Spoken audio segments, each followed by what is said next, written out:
Sumainyo ang Panginoon. At sumayo rin. Ang mga bata, no? Bahagi na tayo na anya ng Diyos. Tayo nagtipon-tipon ngayon.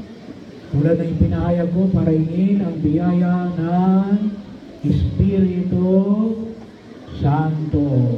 Ano? Na tayo ay gabayan. Ano? Gusto niyo bang gabayan kayo ng Diyos? So para kayo ay magkaroon ng sapat na kaalaman, no? Para tahakin natin ang daigdig na ito, no? Para higit tayong maging kapakapakinabang. At ngayon, kung tawagin natin ang misa ng Espiritu Santo, ay tamang-tama na alin.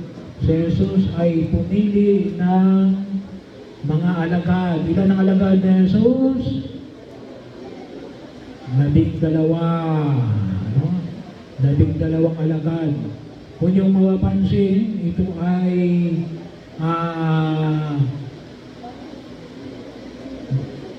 kinuha rin sa Ebanghelyo gawa ng bilang pamanguna sa bayang Israel. No? Kung tinatawag natin, kapag sinabi natin Israel, ito yung mga lahi ni Jacob na mayroon ding 12 anak na kung tawagin natin ay ang tribo ng Israel.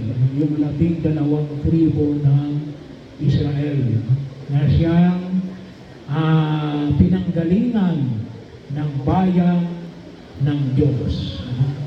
Bahagi para pangalagaan ang bayan ng Diyos. Ngayon din naman, kaya Jesus sa bagong tipan, siya ay pumili ng 12 alagad na Jesus. At dito, makita natin alin pinili ni Jesus para alin maging kasama niya, para sa kanyang pangangaral, para may palaganap yung alin, yung paghahari ng Diyos. Yung pinili ni Jesus na 12, hindi ito yung mga matatalino, no? Makita natin, ito ay mga alin, mga magsasaka. Ano? Ito nga, hindi pala magsasaka. Mga mangingisda. Ano? Mga mangingisda. Mayroon pa nga tinatawag natin publikano. Ano? Katulad ni Mateo. Ano ibig sabihin ng publikano? Tagasingil ng buwis. Ano? Bahagi yun na kung saan ay tinuturing ng mga pakasalanan. Mayroon pa nga isang rebelde. Sino yung rebelde? Si Simon. No, hindi si Simon Pedro. No, yung isang Simon. Ang tawag natin ay Simon the Zealot. No? Yan ay tinuturing na makakaliwa ng panahon ni Jesus. Pero pinili ni Jesus. At paalala na kung saan yan tayo lahat, huwag natin kalimutan na sa biyaya ng ating binyag. Bininyagan ba kayo? Nabinyagan ba kayo? Hindi nyo alam. Kung tanong ninyo sa nanay ninyo, kung nabinyagan ba kayo o hindi, kung hindi pa ay magpabinyag. Biyaya ng sakramento ng binyag na tayo ay tinatawag ng Diyos. At ano ang sabi nga tinatawag tayo ng Diyos sa kanya-kanyang pangalan. Na tayo ay maglingkod sa Kanya. Tulungan natin ang bawat isa. Makita natin yung pagkilos ng Diyos sa buhay natin. Pwedeng bahagi ng alin. Well, baka may gusto sa inyong maging pare. Sino gusto maging pare? Walang gusto maging pare. Gusto maging madre. Wala rin gusto maging madre. Yung mag-aasawa, sino gusto mag-aasawa? Wala rin. Wala rin gusto mag-asawa.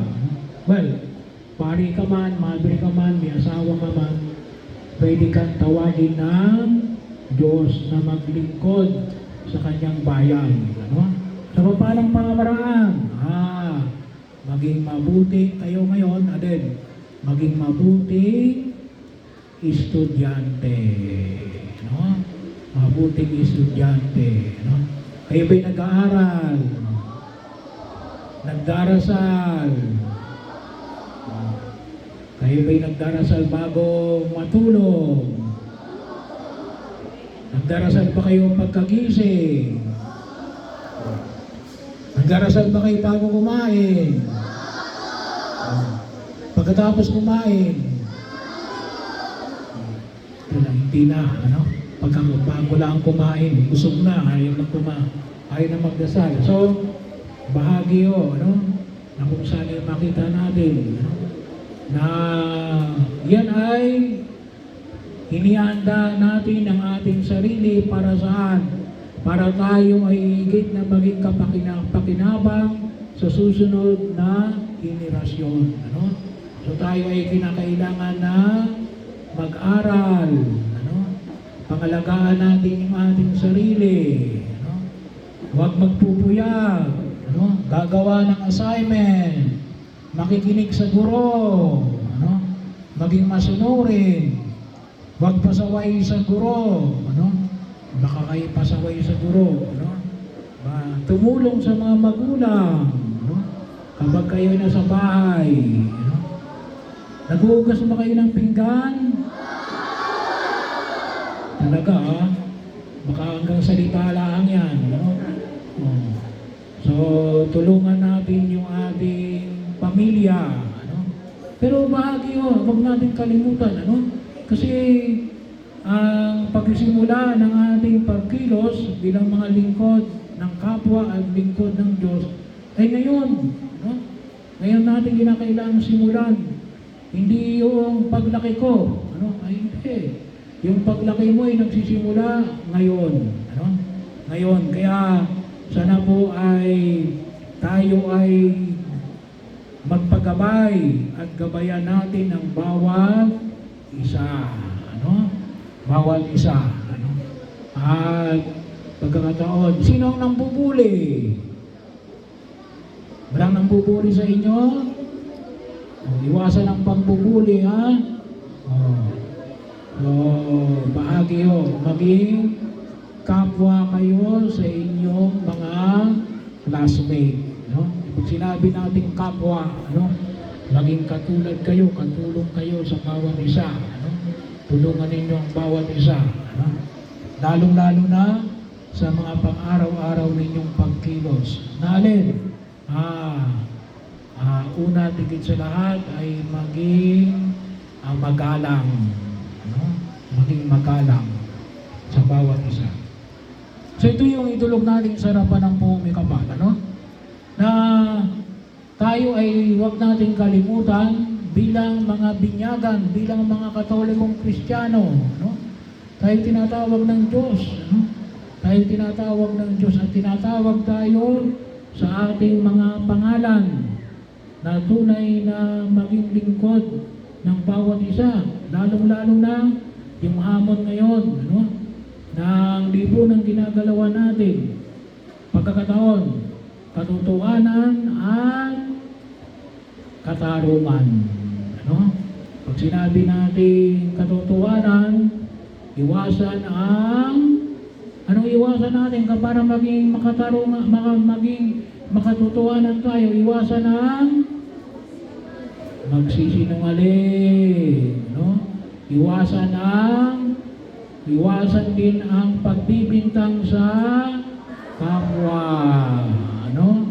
Kapag wala kayong maliwanag na batayan, ano?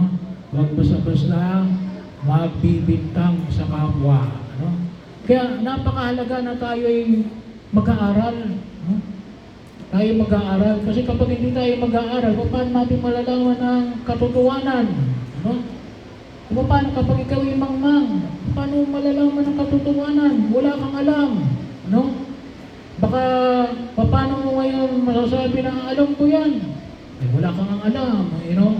Paano mo lalaman ang katotohanan ay pinamamanik? Kaya napakahalaga ho, no? Napakahalaga ho yung pag-aaral natin sa antas na kinabibilangan natin. Bakit? Kasi ang hinahanap natin ay katotohanan at pangangalaga sa katotohanan. No? At pangalawa, sabi nga natin ni Ellen, katarungan. Para tayo maging makatarungan, ano ang iwasan natin? Kapag sinabi natin katarungan, huwag niyong kukunin ang hindi iyo. No? Kapag hindi iyo, huwag niyong kukunin. Kahit nasabi mo, wala namang may-ari. Hindi iyo yan. Ano? Huwag mong kukunin yan, hindi iyo yan. Ano? So itanong mo, baka mayroong may-ari niyan. The very fact na hindi iyo yan, huwag mong pakialaman yan. Ano? Mayroong ibang nagmamay-ari niyan. Ano? Baka nakalimutan lang yan. Baka nahulog lang yan. Ano? Baka yan ay nailagay lang dyan sa isang tabi at babalikan. Ano? So ito yung ating pagkakataon na kung saan ay tayo higit na tugunan sa biyaya na ipinagkakaloob ng Diyos. Ano? Hello? Gising pa ba kayo?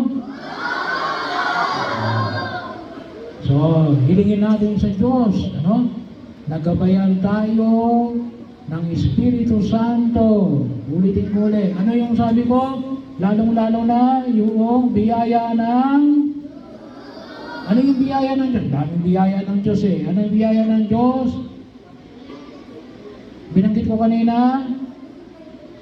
Biyaya ng Diyos tungkol sa... Nakalimutan na kagad. Ano yung sabi ko?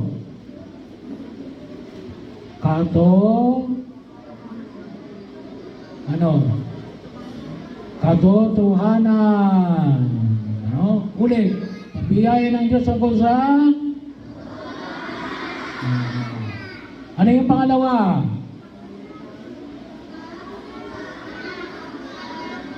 Ano yung pangalawa? Very good, very good. Katotohanan at katarungan. No? Kapag ginawa natin yan, tayo rin ay nagiging mga alagad ni Jesus.